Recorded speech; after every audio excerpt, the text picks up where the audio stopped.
Sige! Sige, iri pa! Sige, iri pa! Iri! Sige, konti na lang. Iri pa! Iri! Mrs. Congratulations, ha? Ang healthy ng baby mo.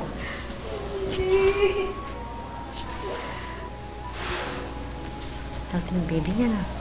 Si baby po ay pangilang anak niyo na po ba si baby?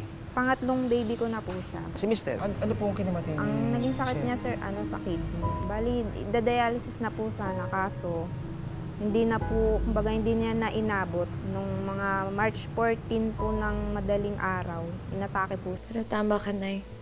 Kailangan ko magpakatatag para kay baby.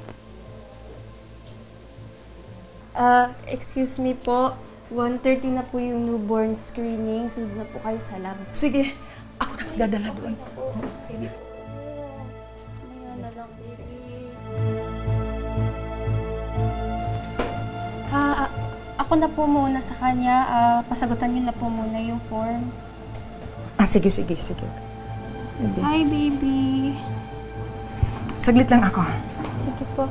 Isang bagong silang na sanggol ang bigla na lang naglaho sa loob ng isang public hospital sa Rizal. Pero nang silipin ang closed-circuit television o CCTV camera ng ospital, isang babae ang rumihistro na may karga-kargang sanggol. Sino ang dumukot sa kanya? At saan nga ba siya dinala? Samahan niyo ako sa pagtuklas sa katotohanan tungo sa paghahanap ng katarungan sa likod ng kasong ito.